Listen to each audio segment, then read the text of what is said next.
त्रिपुण्ड्रेण च संयुक्तं रुद्राक्षाविलसाङ्गकं मृत्युञ्जयं जपन्तं च दृष्ट्वा रुद्रफलं लभेत्।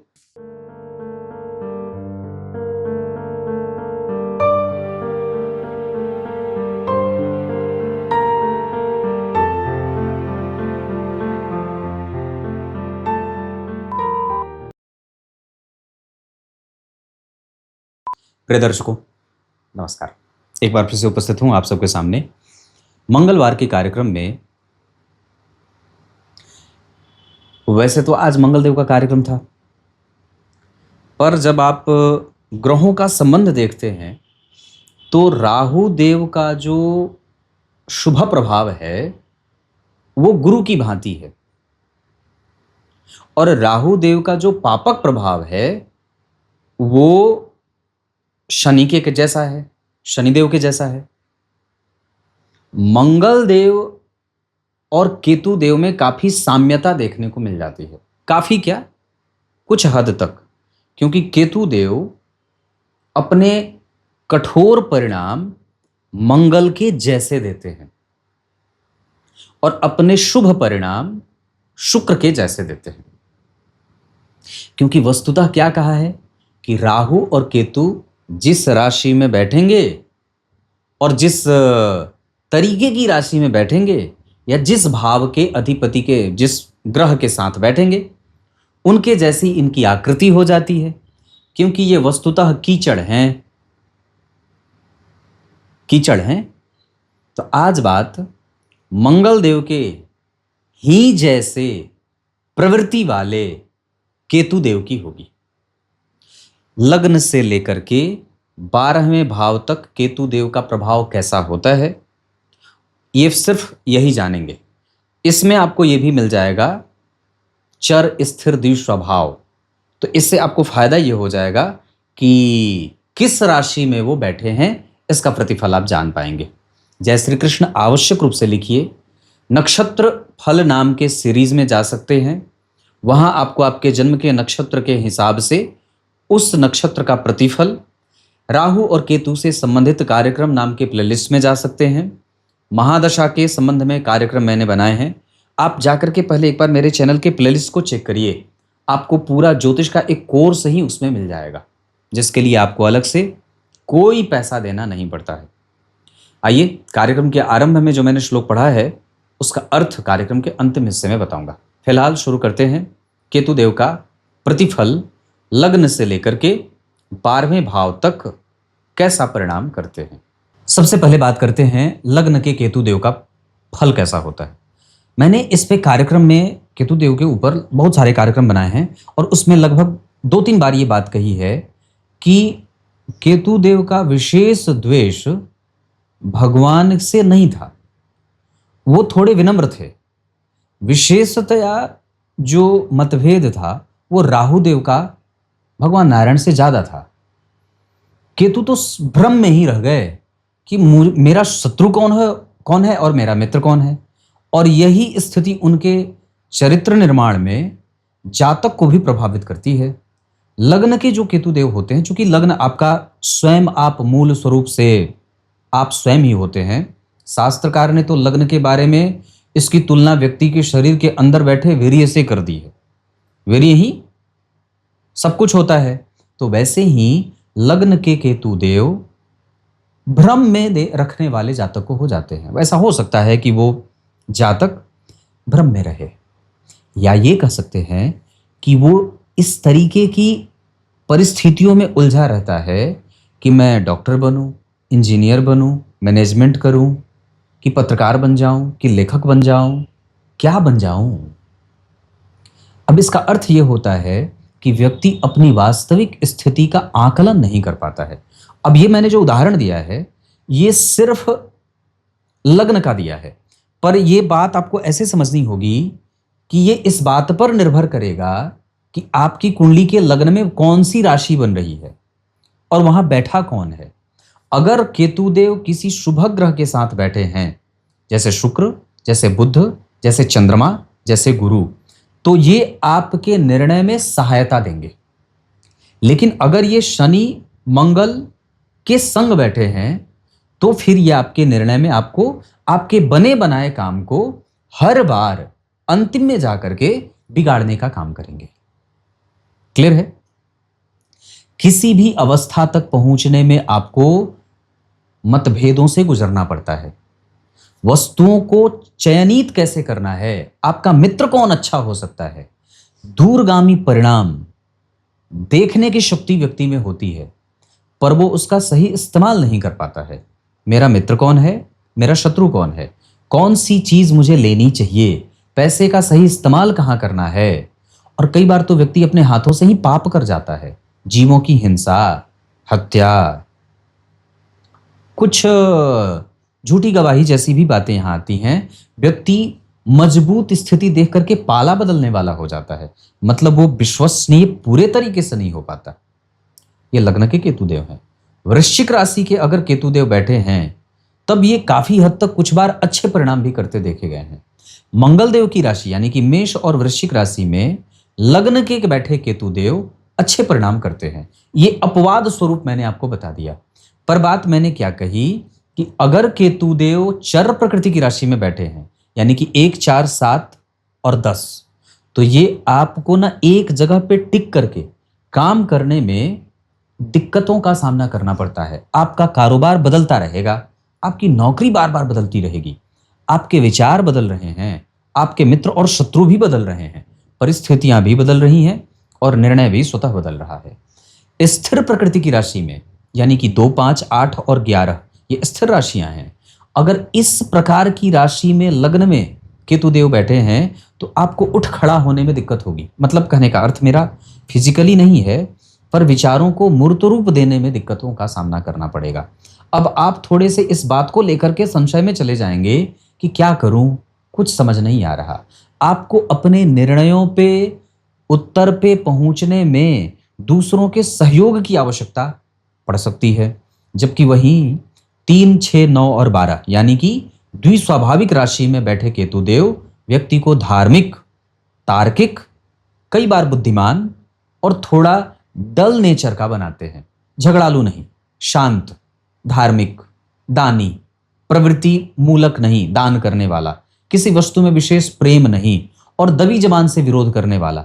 जबकि मेष, वृश्चिक, कर्क और मकर राशि यानी कि 1, 4, 7 और 10 में अगर केतुदेव लग्न में बैठे हैं तो ये विरोध करने वाला बना देते हैं और व्यक्ति से उसके लोग ही कई बार उसके परम विरोधी हो जाते हैं। भाई ही विरोधी हो गया, माता बहनें ही विरोधी हो गई, पत्नी ही झगड़ालू निकल गई, ऐसा लग्न में बैठे केतुदेव देते हैं।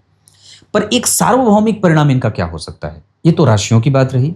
एक सार्वभौमिक परिणाम जो लगभग लग्न में बैठे केतुदेव देते हैं कि ये व्यक्ति को ना ऐसा बना देते हैं कि व्यक्ति सामने वाले को सुनता है, सुनेगा जरूर, निर्णय लेने से पहले थोड़ा अनुभव भी इकट्ठा करेगा, अप्लाई करने की शक्ति होती है। वो जल्दबाजीपन में नहीं जाना चाहता है और कौन क्या कह रहा है उसको पूरे तरीके से सुनना चाहता है, तब जाकर के एग्जीक्यूट करता है। लग्न के केतु हैं तो गणेश जी की पूजा करनी चाहिए, गणपति अथर्व शीर्ष का पाठ करना चाहिए। इनके बारे में वेदों में भी, उपनिषदों में भी, ब्राह्मण आरण्य ग्रंथों में भी इनके बारे में बड़ी चर्चाएं आती हैं। इनके बारे में विस्तार से जानकारी रखनी होगी तो ये आपको पढ़ना पड़ेगा। और वैसे एक बात और बता दूं तो केतुदेव शुभ ग्रहों में प्रथम नंबर पे आते हैं, ऐसा कई रचनाकार लिखते हैं अपने ग्रंथों में। ये लग्न के केतु थे। अब बात करते हैं द्वितीय भाव के केतु की। अगर आपकी कुंडली के द्वितीय भाव में केतुदेव बैठे हैं तो आपको डरपोक नहीं होना चाहिए और पान, गुटखा, तंबाकू, बीड़ी, सिगरेट, शराब, इन चीजों से दूर रहना चाहिए। क्योंकि द्वितीय भाव जो होता है वो व्यसन का भी होता है, मुख रोग का भी होता है, मुखड़े को विदीर्ण करने का होता है। केतुदेव की दशा में अगर व्यक्ति को चोट लगेगी तो चेहरे पे लगेगी, सबसे ज्यादा चोटें माथे पे, मस्तक पे नहीं, मतलब मुख पे लगेगा, इधर इधर सामने फेस पे। तो ये केतुदेव हैं। मुखड़े का भाव होता है, यहां से आपके गले का भी विचार किया जाता है। तो जब जन्म कुंडली के चर प्रकृति की राशि में यानी कि 1, 4, 7, 10 अगर इस राशि में केतु देव बैठे हैं तो आपको यात्रा से पहले सावधान होना चाहिए। दूसरा, आपको विवाह संबंधों से पहले सावधान होना चाहिए। टूटे नहीं, कटे नहीं, पिटे नहीं, परेशानियों का सामना ना करना पड़े, विवाह विलंब ना हो, और अगर हो जाए तो उसमें स्थिरता कैसे लाई जाए, इस पे फोकस बढ़ाना होगा। आपके मित्र बार बार बदल तो नहीं रहे हैं, जरा चेक कर लीजिएगा। और अगर केतुदेव 2, 5, 8, 11 यानी कि स्थिर राशियों में बैठे हैं तो आप बहुत ज्यादा शिथिल तो नहीं हो गए, बहुत शांत तो नहीं हो गए कि आपके ही बारे में आपके विरोधी आपके सामने आपके माता पिता आपके भाई बहनों को कलंकित कर रहे हैं और आप फिर भी एकदम बिल्कुल मुक दर्शक बने हुए हैं। मतलब विरोध करने की शक्ति कहीं गायब तो नहीं हो गई, सुन करके भी शांत होकर के समझ लेने की शक्ति कहीं मृतप्राय तो नहीं हो गई। विरोध करना आवश्यक होता है, कई बार गलत चीजों को भी आप सहन करने के आदी तो नहीं हो गए। मतलब परिस्थिति के हिसाब से हमारे अंदर विरोध करने की कितनी शक्ति है, ये स्थिर राशि के केतुदेव ऐसा बना देते हैं कि व्यक्ति चुपचाप देखता रहता है, टुकुर टुकुर ताकता रहेगा। और द्विस्वाभाविक राशि में आपको दानी, सुखी, मानसिक रूप से स्वस्थ, विचार क्रांति, चैतन्यता, मजबूत, प्रगाढ़, प्रबुद्ध और प्रगल्भ बनाते हैं। इनको कई बार यहां से व्यक्ति को मृदु स्वभाव वाला भी बनाते देखा गया है। ये बैलेंस बहुत अच्छा करते हैं 3, 6, 9, 12 वाले। दान पुण्य पूजा पाठ, संबंधों की ऊंचाइयां, ग्रंथ के रचनाकार, अनुभव से धन कमाना, बोलकर धन कमाना, कैरेक्टर प्ले करना, किस तरीके से किसने कौन सी कॉपी बनाई है उसको पेस्ट कैसे करना है, लिखना कितना बढ़िया है, संयोजक क्षमता कितनी है, निर्धारक क्षमता कितनी है, डायरेक्शन कैसे करना है, चीजों को जो है वो एलोकेट कैसे करना है, लोगों को कैसे बांटना है, मैनेजमेंट कैसे करना है, ये द्वितीय भाव के केतुदेव कराते हैं। यहां के केतुदेव 3, 6, 9 और 12 राशियों में बैठ करके नौकरी बढ़िया कराते हैं और व्यक्ति बहुत अच्छी मैनेजमेंट जानता है। यहां के केतुदेव नौकरी और प्रतिष्ठा देने वाले होते हैं, पर एक कमजोरी होती है कि व्यक्ति पिछलग्गू कई बार हो जाता है, चाकरी करने वाला हो जाता है। वो कभी भी खुल करके उसका ये नहीं कहेगा कि नहीं मैं स्वतंत्र होकर के अपना काम करूंगा, ऐसा प्रायः कम होते देखा गया है। ये केतुदेव हैं जो दूसरे भाव में इस तरीके का परिणाम करते हैं। उपाय क्या करना चाहिए केतुदेव के दूसरे भाव में बैठे होने का? अगर हो सके तो सबसे ज्यादा अपनी ही कमजोरी को अपने सामने एक्सेप्ट करें और उसको कागज पे लिखें और खुद के ऊपर सबसे ज्यादा विचार करें। दूसरों की कमी और कमजोरी को नजरअंदाज करें। सबसे ज्यादा अपनी प्रशंसा किसी के मुख से न सुने, हो सके तो उसे चुप रहने को कह दे। दूसरा, अपने स्वभावों को कितना पैना, एकदम बिल्कुल पैनी दृष्टि से कैसे कितनी मजबूत रख सकते हैं, अपने नेचर को हम कितना इलेबोरेट करके उसे मजबूत और अच्छा बना सकते हैं, हम इस पे काम कर सकते हैं। दूसरा, दूसरे भाव के केतुदेव आपको बोलने से पहले सहज और शांत होने को कह रहे हैं। उपाय के तौर पे राम रक्षा स्तोत्र आपको गंभीरता दे सकती है। तीसरे भाव के जो केतुदेव होते हैं वो व्यक्ति को कई बार बकवादी बना देते हैं। मतलब एक्सप्लेनेशन खूब दे, बिना पूछे उत्तर दे, दूसरे की बातों में अड़ंगा या टांग अड़ाने वाला, स्वाद को नहीं पहचानने वाला, झूठ बोल देने वाला, पीठ पीछे बुराई करने वाला, ये एक इनका नेचर होता है। मतलब तीसरे भाव के केतुदेव ऐसा देते हैं, किसी भी राशि में भाव के आधार पर ये फल होता है। मिसगाइड करने वाला, ये वही लोग होते हैं जो आपको पीठ पीछे बुराई करते हैं किसी तीसरे की और आपसे कहते हैं कि देखो ये तुम्हारे बारे में उसने ऐसी बात कही है। तो ये तीसरे भाव के केतु हैं। हाँ, पर एक बात होती है, थोड़ा धर्म कर्म करने वाला भी होता है।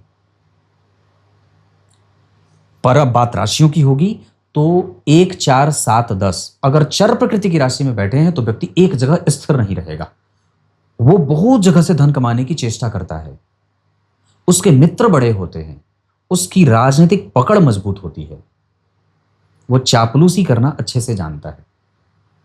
माता पिता भाई बहन इनका सुख उसे बहुत अच्छा मिलता है। चीजों को समझने की शक्ति बड़ी अद्भुत होती है, विशाल होता है, पर कृपण भी कई बार हो जाता है दान देने में। दूसरों को मार्ग देता है, पर स्वयं पे जब वही काम करने की बात आती है तो शांत, रुको ठीक है बाद में करेंगे, देखेंगे। ऐसा ऐसा करने वाला होता है। अगर स्थिर राशि में बैठे हैं तो क्या होगा? 2, 5, 8, 11 ये स्थिर राशियां हैं, और इस राशि में अगर तीसरे भाव में केतु देव बैठे हैं तो आपको विचार शून्य बना देते हैं। फिर व्यक्ति किसी निर्णय तक पहुंचने में उसको विलंब का सामना करना पड़ता है। बने बनाए काम उसके बिगड़ जाते हैं। बच्चों से मतभेद, पत्नी से मतभेद सामने आने लगता है, और कई बार उसके शत्रु बने के बने रहते हैं। एक शत्रु समाप्त, दूसरा बन जाए। एक मेहनत करके काम किसी तरीके से सफल किया, दूसरा फिर अटक रहा है, दूसरे पे फिर लगातार व्यक्ति रगड़ रहा है। तो ये नेगेटिव परिणाम 2, 5, 8, 11 यानी कि स्थिर राशियों में कई बार आपको संतति से मतभेद होते देखा जाता है। यहां संतति आपके विरोध में कई बार जाने वाली भी हो जाती है। और बात अगर द्विस्वाभाविक की करेंगे तो 3, 6, 9, 12 में तो व्यक्ति को कई बार उसके आरंभ के जीवन काल में, मतलब प्रारंभ, मतलब जिसको बोलते हैं ना कि शैशवावस्था, उसमें रोग देते हैं। कई बार घाव, फोड़ा फुंसी, एक्जिमा, रक्त इन्फेक्टेड हो जाता है, चेहरे पे घाव होने लगता है, बगल में काकी बारी घाव हो जाता है। उसके बाद पेट में कई बार परेशानी आने लगती है, कफ जनित बीमारियां होने लगती हैं, भुजाओं में दर्द की समस्या आती है। ये कई बार मिथुन राशि, कन्या राशि, धनु राशि और मीन राशि में ऐसी बीमारियां देते हैं। लेकिन आरंभ के बाद जैसे जैसे बच्चा बड़ा होता है वैसे वैसे फिर वो उसको निरोगी काया का वरदान दे देते हैं। आरंभ में जकड़ते हैं पर बाद में चलकर ठीक हो जाते हैं। ये रहे तीसरे भाव के केतु देव। जन्म कुंडली के चतुर्थ स्थान में केतु देव क्या परिणाम करते हैं, इस पे अगर बात करें तो जन्म कुंडली का चौथा स्थान माता का होता है, ये सुख का होता है, मानसिक शांति का होता है। और यहाँ पे केतु देव का बैठना इन सभी विषयों में भ्रम, कष्ट, दुख और परेशानी देते हैं। यहां आपको वो कई बार मति भ्रम, स्वास्थ्य की समस्याएं, किसी भी प्रकार से आपको किसी भी तरह से बहुत सारी चीजों में उलझा करके रखना, प्रायः गृह क्लेश देते हैं। ये इनका नेचर है, ये इसी भाव में बैठेंगे तो ऐसा परिणाम करेंगे। पर राशियों का फल कैसा रहेगा? तो अगर ये केतु देव मेष, कर्क, तुला और मकर यानी कि 1, 4, 7, 10 चर प्रकृति की राशि में बैठेंगे तो ये माता को लंबी बीमारी देते हैं, और कई बार माता और पिता के बीच के मतभेद को गहरा कर देते हैं। मतलब यहां तक कि बात टूटने को आ जाती है। अगर जातक की कुंडली में बैठे हैं तो माता और पिता में से किसी को एक लंबी बीमारी लग जाए या किसी एक का साथ जल्दी छूट जाता है। और उसके बाद अगर वो स्थिर राशि में बैठे हैं, मतलब 2, 5, 8, 11 में, तो उसमें व्यक्ति अपने घर से ना दूर जाने के बारे में सोचता ही नहीं है। वो वहीं पे ढूल मूल करके वहीं पे घूमता रहेगा गोल गोल। माया में उलझा है, स्वप्न में उलझा है, मेहनत कश नहीं है, दूसरे जगह पे मेहनत कर रहा है, फोकस कंसंट्रेट नहीं कर रहा, और जहां जिसको त्यागना चाहिए उसको नहीं त्याग रहा, और जिसको पकड़ना नहीं उसको पकड़ के बैठा है। मतलब आपको इस बात पे निर्णय लेने की आवश्यकता होगी कि आप क्या कर रहे हैं और आवश्यकता किसकी है। जहां एनर्जी लगा रहे हैं उस क्षेत्र में एनर्जी लगा रहे हैं या फिर किसी गलत चीज पे आप आटा तेल पे लगे हैं, यहां ये विचार करना होगा। जबकि द्विस्वाभाविक राशि में 3, 6, 9, 12 में यहां ये आपको प्रबुद्ध, धार्मिक, सहिष्णु, थोड़ा कायर, थोड़ा डरपोक जैसा मति बुद्धि का और दबी मानसिकता का बना देते हैं। दबी जबान से किसी की शिकायत करने वाला बना देते हैं, खुलकर विरोध नहीं करता। लेकिन हाँ, एक बात बड़ी अच्छी है कि वो ठाकुर जी का भक्त होता है, गणेश जी का उपासक होता है। इन सभी देवताओं में उसकी आराधना करने का बड़ा मन उसको होता है। दान पुण्य, तीर्थ दर्शन और आसानी से किसी के फिराक में आ जाने वाला, किसी की बातों में आ जाने वाला, जल्दी ही किसी के इमोशनली अटैच हो जाने वाला, ऐसा बना देते हैं। पूजा पाठ, अपने कुल देवता की पूजा करिए, अपने इष्ट की पूजा करिए, उनको मनाने की आवश्यकता है। देवी मैया की पूजा करिए, देवी कवच का पाठ कर सकते हैं। यह सब चतुर्थ स्थान के केतु देव का प्रतिफल है। यहां पे आपको आरंभ में जैसे मतलब 10, 12 वर्ष, 16 वर्ष तक की अवस्था तक व्यक्ति को एक बार भीषण बीमार होता है व्यक्ति, और फिर उस बीमारी से जब निपट करके सामने आता है तब उसकी रूपरेखा तैयार होती है, तब वो मजबूती से अपने आप को प्रस्तुत करता है। यहाँ 16वें 17वें मैट्रिक क्लास तक इंटर तक व्यक्ति को दिक्कतों का सामना करना पड़ता है, आर्थिक, मानसिक, शारीरिक। लेकिन जैसे ये अवस्था पार करता है, फिर वो धीरे धीरे मजबूत, स्वस्थ, सुंदर और दीर्घायुष्य का वर प्राप्त कर लेता है। ये चतुर्थ स्थान के केतु हैं। जन्म कुंडली के पंचम स्थान से बुद्धि, विद्या, विवेक, ज्ञान, धर्म, आध्यात्मिकता, चिंतन, यश, मान, पद, प्रतिष्ठा, संतान, प्रेम, दया, सहिष्णुता, इन सभी का विचार किया जाता, माता पिता का प्रेम। तो यहां पे अगर केतु देव बैठेंगे तो सामान्य बात है कि ये आपको कई बार आपके विवेक को शून्य बना सकते हैं। ये एक नेचर होगा इनका, ये ऐसा परिणाम देंगे, भाव का फल। ये आपके मति को भ्रम में लेके जाएंगे, निर्णय लेने में परेशानी देंगे, शत्रु और मित्र को भेदने में दिक्कत होगी और व्यक्ति अपनी समस्या को सही तरीके से समझ नहीं पाता है। ये चार इनके निकटतम बुरे परिणाम हो सकते हैं। पर राशियों की बात जहां तक होगी तो 1, 4, 7, 10 इस राशि में बैठ करके उसके जीवन की जो स्थिरता होती है वो थोड़ी गायब रहती है।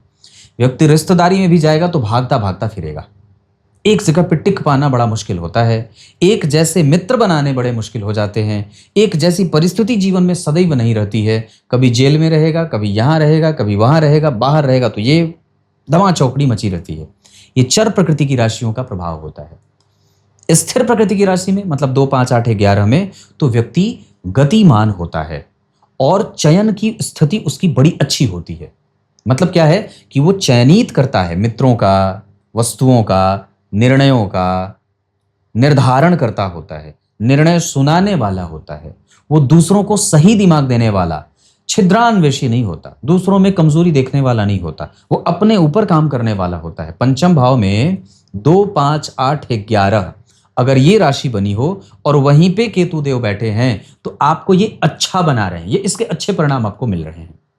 पर थोड़े सामान्य संतुलित परिणाम 3, 6, 9 और 12 मतलब द्विस्वाभाविक राशियों में केतु देव का जो परिणाम आता है, यहां वो आपको कई बार वाचाल, बकवादी, कठोर निर्णय, जल्दबाजीपन की प्रवृत्ति, निष्ठुर काया, अपने ही शरीर और अपने ही एनर्जी का गलत इस्तेमाल करना, साधुता से व्यवहार न करना, अकर्मण्य, कठोर, जिद्दी, हठी और प्रेम को समझ नहीं पाने वाला बना देते हैं। पूजा पाठ, माता पिता की सेवा, ब्राह्मणों का आदर, मंदिर का दर्शन, कृतज्ञ होना, कृतघ्न नहीं होना, गुरु मंत्र का जप, पूर्व काल में किसी को सताए हैं इस काल में मत सताइए, मंत्र जप करिए, कृतज्ञ होइए और ब्राह्मणों का आदर करिए, वृक्षारोपण करिए, आम का, जामुन का, फलदार वृक्ष, पपीता, केला, इस तरीके के वृक्ष लगाइए। साथ ही साथ जल नलकूप लगाए जाए, चापाकल लगाए जाएं। ये सब पंचम भाव के केतु देव को प्रसन्न करने के लिए करने चाहिए। ये ठीक ठाक है, पर कुछ राशियों के लिए ज्यादा अच्छे हैं, कुछ राशियों के लिए बुरे परिणाम भी मैंने बताए हैं। छठवें स्थान के जो केतु देव होते हैं, छठवां स्थान चूंकि आप लोग जानते हैं, यह आपके जीवन में आने वाली परेशानियों का होता है और कई बार आपके अंदर छुपी शक्ति और सामर्थ्य का भी होता है। तो जन्म कुंडली के छठवें स्थान में केतु देव आपको सामर्थ्यवान बनाते हैं।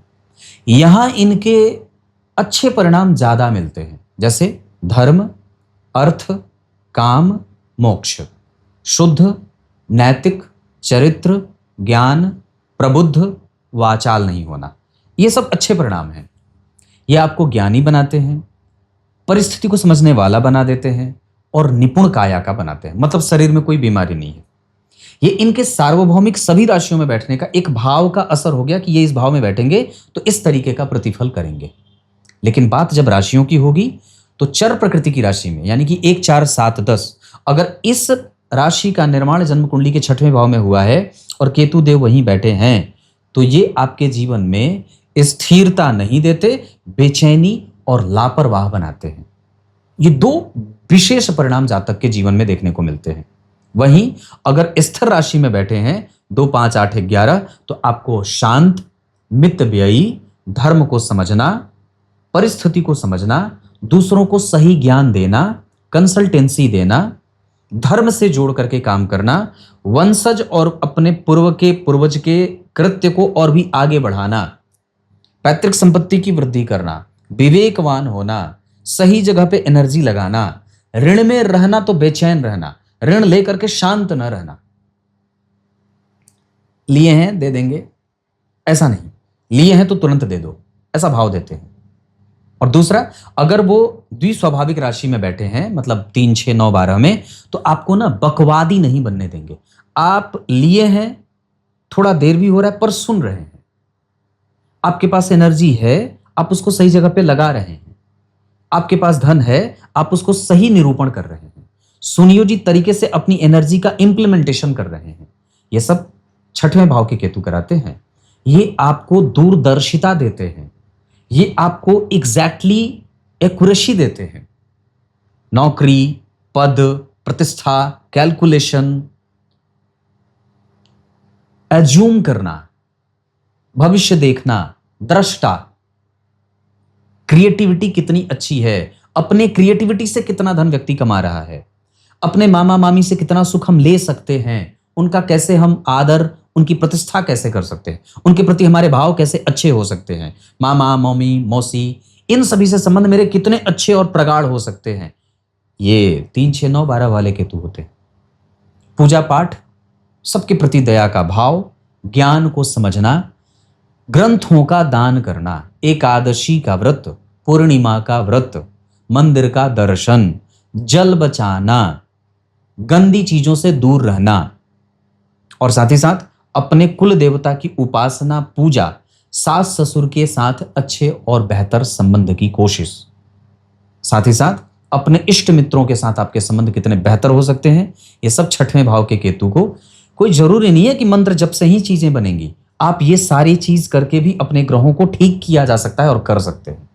जन्म कुंडली के सप्तम स्थान के केतु यहां बैठ करके एक चीज तो पक्का देते हैं, और वो ये है कि आपके संबंधों में वो एक जो क्लियरिटी होती है, जिसको क्लैरिटी बोलते हैं ना, कि ये हाँ ठीक है, बिल्कुल स्पष्ट है कि मेरा पति ऐसा है, मेरी पत्नी ऐसी है, मेरा व्यवहार ऐसा है, मैं इस चरित्र का हूं, मेरा ये गुण है। अपने बारे में आपका विजन कितना क्लियर है, लक्ष्य को लेकर के आप कितने स्पष्ट हैं, जो डिटर्मिनेशन होना चाहिए अपने और अपने पड़ोसियों के प्रति, आपके संबंधियों के प्रति, आपकी दिनचर्या के प्रति, आपके माता पिता के प्रति, आपके कारोबार के प्रति, वो भ्रम में जाता है, वो नहीं आता, वो क्लियर नहीं आता है। और दूसरा कि व्यक्ति अपनी एनर्जी को सही तरीके से समझ नहीं पाता है। ये इसके सार्वभौमिक लक्षण है जो जन्म कुंडली के सप्तम भाव में केतुदेव देते हैं।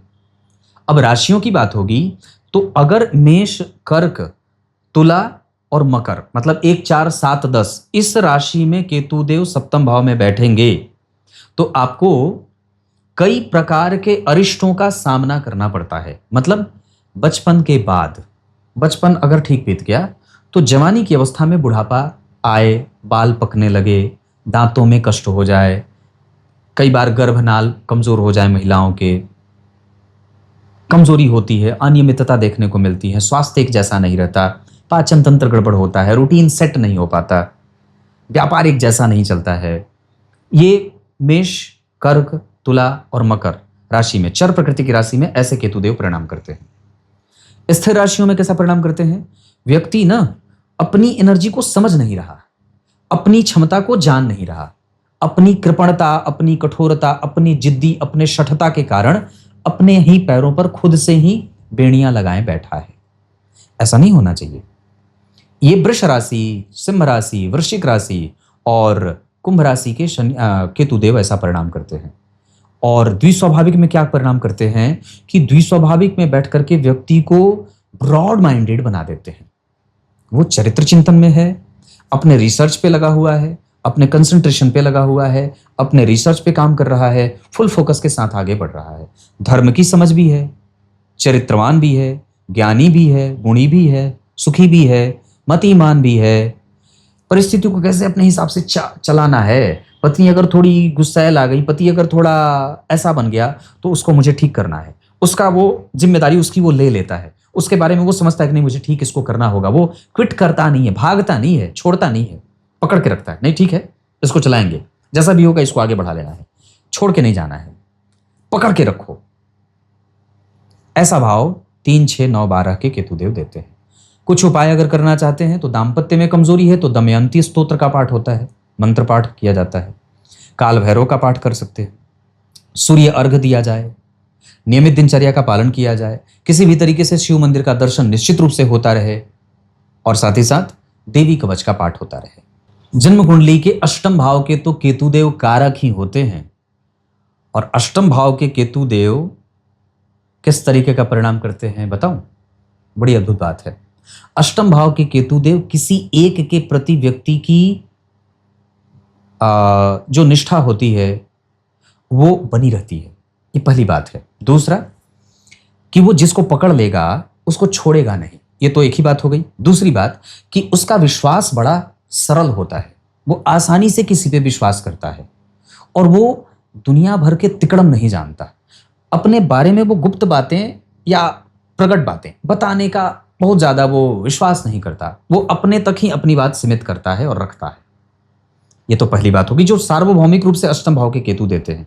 पर राशियों की बात अगर होगी तो 1, 4, 7, 10 अगर इस राशि में केतुदेव अष्टम भाव में बैठे हैं तो व्यक्ति स्त्री द्वेषी होता है। मतलब या ये कह सकते हैं कि वो बहुत ज्यादा प्रेम प्रकट नहीं करता, दिखाता नहीं है, थोड़ा शंकालु प्रवृत्ति का होता है, जजमेंटल नहीं होता कि ठीक है कोई बात नहीं है, देख लेंगे, चल जाएगा, हो जाएगा।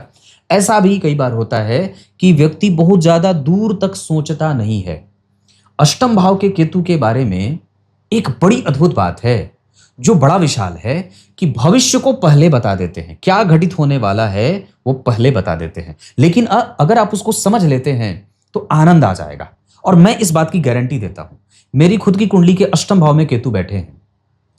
अब तक मैं आपको यहां पे अपने बारे में 2 बातें कहूंगा। अष्टम भाव के केतु का प्रतिफल जो मैंने देखा है, अष्टम भाव के केतु देव के प्रतिफल के बारे में कुछ दिन पहले आप लोगों ने मुझे वीडियो बनाते देखा था। मैं सर पे मफलर बांध करके वीडियो बनाता था। मेरे दादाजी की मृत्यु हो गई थी 18 नवंबर को उनकी मृत्यु हुई।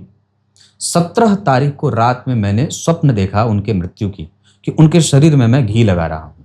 18 तारीख को शाम होते होते यह स्वप्न पूरा हो गया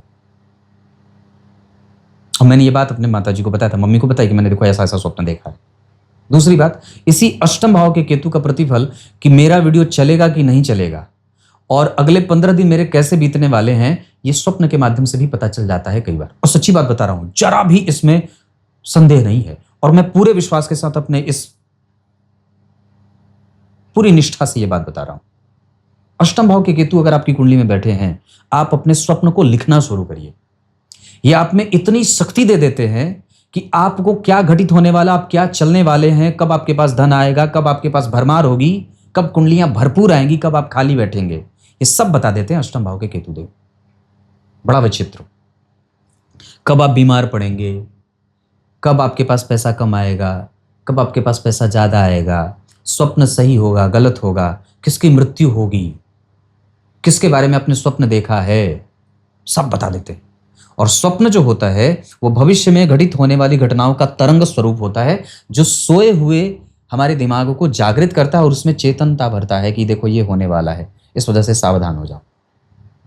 तो स्वप्न सागर जो अष्टम भाव होता है वो निद्रा का होता है और गहरी निद्रा का होता है, तो वहां पे केतु देव इस तरीके के व्यापक परिणाम करते देखे गए हैं। मैंने उदाहरण दिया है और ये उदाहरण नहीं, बिल्कुल सत्य घटना है जो अपने जीवन की बात में। मेरी खुद की कुंडली में अष्टम भाव में कर्क राशि के केतु देव बैठे हैं। तो 4 प्रकृति के बारे में बात कर ली। अगर द्विस्वाभाविक राशि में बैठे हो, मतलब 3, 6, 9, 12, तो ये आपको भविष्य को देखने से शांत कर देते हैं। फिर व्यक्ति ना अपने तर्क पे विश्वास ज्यादा करने लगता है और व्यक्ति कई बार बड़े बूढ़ों का अनादर भी कर जाता है। उससे कई बार शठता और जड़ता, मूर्खता हो जाती है और वो कई बार दूसरों में गलती और कमजोरी देखने वाला हो जाता है। दूसरों की कमी और दूसरे के जितने भी किए गए करते हैं उसमें वो कोई ना कोई नुक्ताचीनी, छिद्रान्वेषी स्वभाव का होता है, छिद्र निकालने वाला, ऐसा होता है। क्लियर है? 1, 4, 7, 10 बता दिया, 3, 6, 9, 12 बता दिया और 2, 5, 8, 11 में भी कुछ ऐसे ही मिलते जुलते परिणाम आते हैं, पर उनमें प्रायः वो व्यक्ति प्रकट नहीं कर पाता, बताता नहीं, या उस पर विश्वास उसको होता नहीं है, स्थिरता आ जाती है उसमें। नहीं ठीक है, ऐसा संभव है, ऐसा हो जाएगा, ऐसा संभव नहीं है, या ऐसा हो जाएगा, ऐसा विश्वास नहीं है। हाँ, पर एक बात है, 2, 5, 8, 11 में अगर केतु देव बैठे हैं तो व्यक्ति को धन खूब बढ़िया मिल जाता है। अचानक से उसके काम बन जाते हैं। अगर उसी भाव के अधिपति के साथ केतु देव बैठे हैं तो आपको धन खुद मिल जाएगा और बने बनाए काम और भी ज्यादा जल्दी से सटीक हो जाते हैं। आपकी बोली हुई बात सही हो जाती है। ये अष्टम भाव के केतु हैं। नवम स्थान धर्म का होता है। यहां से आप दान, पुण्य, पूजा पाठ, कृत्य कृत्य करना, होना नहीं करना। आपने किसी दूसरे को कितना किया, उसको खुश कितना किया, उसका आशीर्वाद कितना लिया, उससे प्रेम कितना दिया। तो जब जन्म कुंडली के नवम स्थान में केतु देव बैठेंगे तो ऐसा परिणाम देंगे। ये सभी के बारे में, ये भाव का प्रभाव है, क्योंकि केतु देव या राहु जहां बैठते हैं उस भाव से प्रभावित होते हैं। बात राशियों की हो रही है। अगर 1, 4, 7, 10 ऐसी राशियों में केतु देव बैठते हैं तो आपको अपव्ययी बनाते हैं। आपका पैसा टिकेगा नहीं। आपके मित्र एक जैसे नहीं है। आप हर तरीके से विश्वास करने वाले, आप किसी दयालु पे भी विश्वास कर रहे हैं और कभी निष्ठुर व्यक्ति पे भी आपकी मित्रता दिखाई दे रही है। आप धर्मांध व्यक्ति पे भी विश्वास कर रहे हैं और कभी कभी आप बिल्कुल ही नास्तिक व्यक्ति से भी आपकी मैत्री हो जाती है। ये चर प्रकृति की राशि की बात कर रहा हूं। 1, 4, 7, 10 के केतु देव ऐसा परिणाम करते हैं। फिर व्यक्ति डेविएट होता है, फ्लक्चुएशन में रहता है। वो एक सरीखा नहीं है। 2, 5, 8, 11 स्थिर राशि में है। आप दान, पुण्य, पूजा पाठ, स्थिरता, गंभीरता, धर्म की समझ, चरित्र की समझ, ज्ञान की समझ, गूढ़ता, रहस्यमयी होना, चिंतन को समझना और धर्म के मूल रहस्य को समझना, दान के अर्थ को समझना, ये सब स्थिर राशि के केतु देव कराते हैं। द्विस्वाभाविक जो केतु देव होते हैं राशि में, यहां व्यक्ति दान, पुण्य, पूजा पाठ और प्रैक्टिकल बिहेवियर, ये दोनों का एक बैलेंस क्रिएट करता है और आगे बढ़ता है। मतलब ये अच्छा परिणाम करते हैं।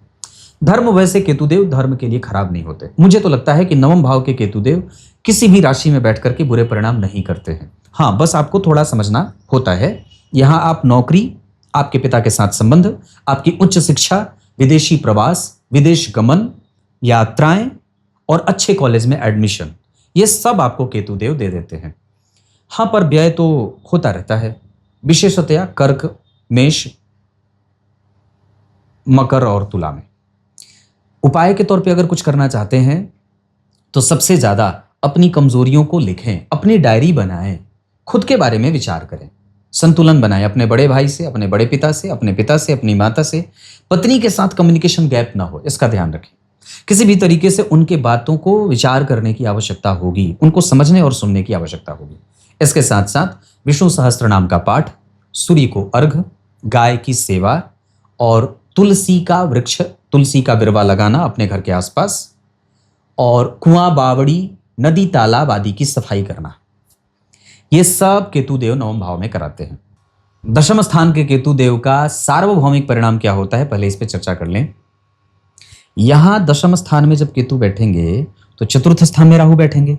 तो शास्त्रकार लिखते हैं कि चतुर्थ, पंचम, दशम और एकादशवें के राहुदेव अच्छे होते हैं, लेकिन उन्होंने ये नहीं लिखा कि चतुर्थ, पंचम, दशम और एकादशवें के केतुदेव अच्छे होते हैं। उन्होंने ये तो नहीं लिखा।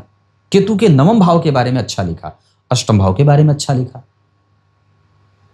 पर क्या बात है कि जब जन्म कुंडली के दशम स्थान में केतुदेव बैठ जाते हैं तो आपके करियर से संबंधित भ्रम आपको देते हैं। आप अपने पिता के व्यवहार और स्वभाव को नहीं समझ पाएंगे। उनका इमेज आपके दिमाग में क्लियर नहीं होता है, या फिर आप उनको समझ नहीं पा रहे। उनकी इमेज कैसी है, वो कैसे हैं, उनका बर्ताव कैसा है, उनके प्रति आपका बर्ताव कैसा है और आपके प्रति उनका बर्ताव, व्यवहार कैसा है, इसको क्लियर करना होगा। अगर पिता पुत्र मुझे देख रहे हैं तो एक दूसरे के सामने ये कार्यक्रम देखें। दूसरा, अगर केतुदेव दशम स्थान में बैठे हैं और चर प्रकृति की राशि में बैठे हैं, यानी कि 1, 4, 7, 10, तो फिर आपको अपने आप को गंभीरता से लेने की आवश्यकता है। आप अपने मजाक स्वयं से न बनाएं। आपके कृत्य पे दूसरे व्यक्ति की आज नहीं तो कल दृष्टि पड़ने वाली है। इस वजह से पूरे प्रिपरेशन के साथ उपस्थित होइए। एक छटाक भी आपकी गलती कल आपके ही सामाजिकता पे भारी पड़ जाएगी, बर्दाश्त नहीं होगी। आपकी सामाजिक छवि, क्योंकि दशम स्थान सामाजिक छवि का होता है, कृतज्ञता समाज के प्रति, दयालुता लोगों के प्रति, और जो देने का भाव है, जो धन कमा रहे हैं उसको कहाँ दे रहे हैं, आपके बारे में लोगों का कैसा विचार, लोगों के विचार कैसे बन रहे हैं, जो ताना बाना बन रहा है आपके बारे में वो सकारात्मक है, नकारात्मक है, कैसा है। एक सफल व्यक्ति के रूप में आप समाज में अपने आप को प्रतिष्ठित कर रहे हैं या फिर एक नाकामयाब, विचार करना होगा। तो ये दशम स्थान के केतु देव 1 4 7 10 में देते हैं। दूसरा, अगर स्थिर राशि में बैठे हैं मतलब 2 5 8 11, तो आपको वो चरित्र चिंतन में लगा देते हैं, आपको धार्मिक बना देते हैं। ये वही केतु देव हैं जो कई बार व्यक्ति को एकांत में लेके जाते हैं और वो सिर्फ अपने काम पे फोकस करता है, उसका कंसंट्रेशन बिल्कुल हाई है, उसमें कोई मतभेद और कोई दो राय नहीं है। वो बिल्कुल जो जानता है वो क्लियर जानता है, उसका अनुभव उसे बहुत अच्छा है, उसका ज्ञान उसको प्रगाढ़ है, उसको बना रहा है। धर्मशास्त्र, ज्योतिष शास्त्र, रासायनिक शास्त्र, सामाजिक शास्त्र, मनोविज्ञान, विभिन्न प्रकार के विषय, विदेशी संचार, विदेशी सेवा, कारोबार, व्यापार, ये सब उसे दशम स्थान में बहुत अच्छा बना देते हैं। क्लियर है। और उसके बाद द्विस्वाभाविक यानी कि 3 6 9 12, यहां पे आपको कई बार निष्ठुर बना देते हैं, जिद्दी, हठी, क्रोधी, गुस्सैल, कामी, समझ ना पाना, एकदम बार बार आपको समझाया जाए पर आपके दिमाग में वो बात जाए ही नहीं। एक बार जो दिमाग में इमेज क्लियर हो गई कि वो व्यक्ति गलत है, वो चाहे लाख आपके बारे में अच्छा सोचता है, आप उसको क्षमाशीलता नहीं होती, फिर व्यक्ति आसानी से किसी को क्षमा नहीं कर पाता। दयालुता देर से आती है, बुढ़ापे में कष्ट होता है, बेड रिडन हो जाता है व्यक्ति, लंबे समय तक उसकी यात्रा चलती है। ये दशम स्थान के केतु हैं। बुढ़ापे में कष्ट न हो, बुढ़ापे में नुकसान न हो, बुढ़ापे में आपका मन आकर्षित न हो जाए वस्तुओं और चीजों के प्रति, विपरीत के प्रति, ऐसा होता है। सावधान रहें, सतर्क रहें, सावधान रहें इस बात के लिए कि आप कहीं अपनी अवस्था के हिसाब से कुछ गलत तो नहीं कर रहे, वृद्ध अवस्था में कहीं आपका मन अटक और भटक तो नहीं रहा है। जहां 52वें वर्ष में व्यक्ति को वनगमन करना चाहिए वहां आप गृहस्थ और प्रेम की खाई में तो नहीं गिर रहे हैं। भगवान से होना चाहिए पर वस्तुओं से हो रहा है, ऐसा दशम स्थान के केतु कराते हैं। उपाय के तौर पे देवी कवच का पाठ, सूर्य को अर्घ, नित्य व्यायाम, आदित्याय नमः का जप और साथ ही साथ मंगल देव की पूजा, घर की सफाई खुद से, और जितना ज्यादा हो सके अपने आप को नियमबद्ध बना करके रखें। जन्म कुंडली के 11वें भाव के केतु देव व्यक्ति को कई बार नीच काम करने वाला बना देते हैं, एक पक्ष होगा। दूसरा, व्यक्ति सरलता से अपनी एनर्जी का सही समायोजन नहीं करता है। और तीसरा कि वो अरिष्ट से उलझा हुआ रहता है, मतलब कोई ना कोई बीमारी, स्वास्थ्य परेशानी में वो डूबा रहेगा। ये इसके निगेटिव पक्ष होते हैं 11वें भाव के केतु के। अब बात जब राशियों की करते हैं तो 1 4 7 10 यानी कि चर प्रकृति की राशि में अगर केतु देव बैठे हैं तो व्यक्ति को दुश्मनों से घिरा हुआ रखते हैं। ये दुश्मन कोई व्यक्ति नहीं हो सकता है आपकी परिस्थिति, आपके घर के ही लोग आपके शत्रु बने हुए हैं।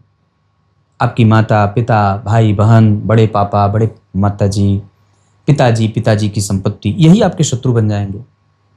जो प्रेम लोगों से मिलना चाहिए वो नहीं मिलेगा और कई बार व्यक्ति उनसे ही बदला लेता हुआ दिखा जाता है, उनसे ही उलझा हुआ सा रहता है। ये जन्म कुंडली के 11वें भाव के कर्क, मेष, तुला और मकर के केतुदेव कराते हैं। अब बात करते हैं स्थिर राशि यानी कि 2 5 8 11। अगर इन राशियों में केतुदेव बैठे हैं तो आपको अपनी महत्वाकांक्षा पे बेड़ी लगानी होगी। आप लालची हो सकते हैं, अपनी महत्वाकांक्षा की पूर्ति के लिए किसी भी हद तक जा सकते हैं। स्थिर राशि का प्रभाव है। स्थिर संपत्ति के निर्माण के लिए व्यक्ति अपने पद और प्रतिष्ठा को भी विचार में नहीं रखता, वो गलतियां कर जाता है और कई बार खूंखार, दैन्य स्वभाव वाला, नीच कर्म करता, शठता, मूर्खता और जड़ता, ऐसा व्यवहार करने वाला यहां भी ठीक नहीं होते। द्विस्वाभाविक राशि में व्यक्ति एक पक्षीय हो जाता है, एक तरीके का, एक दृष्टिकोण रखने वाला। हाँ वो ठीक है तो ठीक है, फिर उसमें कोई करेक्शन नहीं होगा। हाँ ठीक है, जो दिमाग में बात बन गई वो छप गई। यहां पे द्विस्वाभाविक राशि में बात बनती है, मतलब धर्म है तो है, मैं उसमें जरा भी संदेह नहीं कर रहा, ऐसे विचार बनते हैं। जन्म कुंडली के एकादशवें भाव के केतु देव आपको पिता और पुत्र के बीच में मतभेद देने वाले भी होते हैं। द्विस्वाभाविक राशि में आप अपने बच्चे पे संदेह करने लगते हैं या बच्चा आपके स्वभाव को समझ नहीं पाता, ऐसी चीजें भी देखने को मिल जाती हैं। एकादशवें भाव के केतु देव आपके छोटे बड़े भाई बहनों से मतभेद देने लगते हैं और कई बार व्यक्ति उस पर विश्वास जमा नहीं पाता है। स्वास्थ्य से संबंधित समस्या होती है, ऋण में व्यक्ति रहता है, दूसरों के कारण परेशान रहता है, उसकी अपनी परेशानी उसे कई बार समझ नहीं आती है। ये वही लोग होते हैं जो अपनी परेशानी को बाद में और दूसरे की परेशानी को पहले रख करके अपने परिवार का वातावरण खराब करते हैं। ये एकादशवें भाव के केतु है। आपका बच्चा ये कहेगा कि आपने मुझे ध्यान नहीं दिया, जबकि मेरे चचेरे भाई पे आपने ज्यादा खर्च किया है। आपकी पत्नी कहेंगी कि आपने मुझे नहीं दिया पर आप अपने भाई और बहनों में लगे रहे। ये वही एकादशवें भाव के केतु हैं जो इस तरीके का गृह क्लेश देते हैं। बात है ना। उपाय के तौर पे अपने कुल देवता की पूजा, इष्ट की पूजा, हनुमान जी की पूजा, आदित्याय नमः का जप, सूर्य को अर्घ और नियमित गाय की सेवा, अपने परिवार को समय देना, उनसे निजी तौर पे बात करना, ये सब आपके समाधान हो सकते हैं। बात होगी अंतिम राशि, 12वें भाव की राशि हो या 12वें भाव में केतु देव का प्रतिफल। जन्म कुंडली के 12वें भाव के केतु देव, नेचर क्या होगा 12वें भाव में, आपको ना वो कई बार दूसरों को उलझा करके रखना और उससे पैसे कमाना, ठग बुद्धि का। और उस पैसे को कोई जरूरी नहीं है कि व्यक्ति अपने ऊपर ही खर्च कर रहा है, हो सकता है कि वो धर्म में ही खर्च करे, पर ऐसे जगह से धन कमाने वाला होता है। और दूसरा, वो निरंतर इस बात की चिंता में अपने आप को घुलाता रहता है कि आज तो कमा लिया, कल कैसे कमाऊंगा। मतलब ध्यान गया। ये वही लोग हो सकते हैं जो एक दूसरे को फंसाते रहते हैं, उलझाते रहते हैं, स्वयं भी उलझे हैं। रुको तुम्हारा काम करवा दूंगा, उससे बात कर लेता हूं, तुम्हारा काम करवा दूंगा, तीसरे से बात कर लेता हूं। तो ये जो पूरा जो है वो झोल मकड़ा है, ये सब 12वें भाव के केतु देव कराते हैं। पर ये इसके सामान्य परिणाम है। राशियों की बात अगर होगी तो 1, 4, 7, 10 यानी कि चर प्रकृति की राशि की कुंडली में अगर चर प्रकृति की राशि बनती है 12वें भाव में, तो व्यक्ति एक जगह पर टिकेगा नहीं। उसके मित्र, उसके शत्रु, उसकी परिस्थिति, उसका ऋण बदलता रहता है। उसके मित्र भी बदल रहे हैं, उसके शत्रु भी बदल रहे हैं, उसका बैंक भी बदल रहा है, उसका बैलेंस भी बदल रहा है और उसकी परिस्थिति भी बदल रही है। मतलब जीवन में वो कई बार ऊपर नीचे आगे पीछे होता रहेगा। ये चर प्रकृति की राशि का प्रभाव है। स्थिर प्रकृति में क्या होगा कि वो एक जगह पे टिक गया तो आगे बढ़ने में उसको बड़ी दिक्कतों का सामना करना पड़ता है। फिर वो कई बार दूसरों के कोप का भाजन भी बनेगा। बहुत लोगों के द्वारा पीटा जाने वाला है ना, भीड़ ने पीट दिया, भीड़ ने ठोक दिया, थप्पड़ बज गए, किसी दूसरे व्यक्ति के संदेह का कारण बन जाता है। व्यक्ति के साथ किसी ने भ्रम दिया, किसी ने कोई मतलब बी ने सी से धोखा किया और ए की कुंडली में केतु 12वें भाव में बैठे हैं, तो बी और ए को कभी भी मिल जाए ए, तो ए की गति बिगड़ जाए, दुर्गति हो जाए। और ये भ्रम हो जाता है कि हाँ इसी ने, जैसे आप साइकिल पे जा रहे हैं, अपनी गाड़ी से जा रहे हैं, दूसरे व्यक्ति को भ्रम हो जाएगा कि आप उसके शत्रु हैं, इस वजह से उससे आपकी ठंती बनती रहती है। तो ये जो है वो मिस्टेक होती रहती है, ये गलतियां होती रहती हैं 12वें भाव के केतु, जो दूसरों के कारण हो रहा है, आपने उसमें कुछ भी नहीं किया फिर भी हो रहा है। ये स्थिरता के कारण, स्थिर राशि के कारण होता है। आपके शत्रु जो है वो लगातार बने हुए हैं, हटने के नाम ही नहीं ले रहे। एक बार उसने आपसे शत्रुता की, आप उसकी शत्रुता भूल गए, पर वो आपकी शत्रुता अभी तक याद रखा हुआ है और बार बार आपके खिलाफ षड्यंत्र कर रहा है। और आप उससे बार बार कह रहे हैं भैया मैंने तुम्हारी शत्रुता भुला दी है, अब तो मित्र बन जाओ, पर वो है कि नाम लेता नहीं। ये स्थिर राशि के केतु है। द्विस्वाभाविक राशि के केतु व्यक्ति को दान, पुण्य, पूजा, पाठ, मोक्ष, धर्म, शुद्ध आचरण, व्यवहार और अपने काम पे मस्त मशगूल रहना, ऐसा बना देते हैं। मतलब 12वें भाव में द्विस्वाभाविक राशि के केतु देव अच्छे परिणाम करते हैं। उपाय, अपने इष्ट की पूजा, मंत्र की सेवा, जो आप मंत्र का आपको गुरु मंत्र मिला है। मोक्ष की गति भी केतु देव 12वें भाव में देते हैं। ये आज अचानक से आसानी से आपको दुनिया छुड़वा देते हैं। हाँ ठीक है, त्याग देते हैं, इकट्ठा भी किया पर त्यागने का बल है। ये सब द्विस्वाभाविक राशि में केतु देव ऐसा परिणाम करते हैं। अब बात करते हैं कार्यक्रम के आरंभ में जो मैंने श्लोक पढ़ा था, जो शिव पुराण का था, उसका अर्थ। जो व्यक्ति गले में रुद्राक्ष लिया है और ललाट पे भस्म धारण किया है, त्रिपुंड धारण किया है और महामृत्युंजय का जप कर रहा है, वो साक्षात रुद्र भगवान शिव के स्वरूप ही हो जाता है। उसका दर्शन शिव का ही दर्शन होता है। तब तक के लिए बहुत बहुत नमस्कार।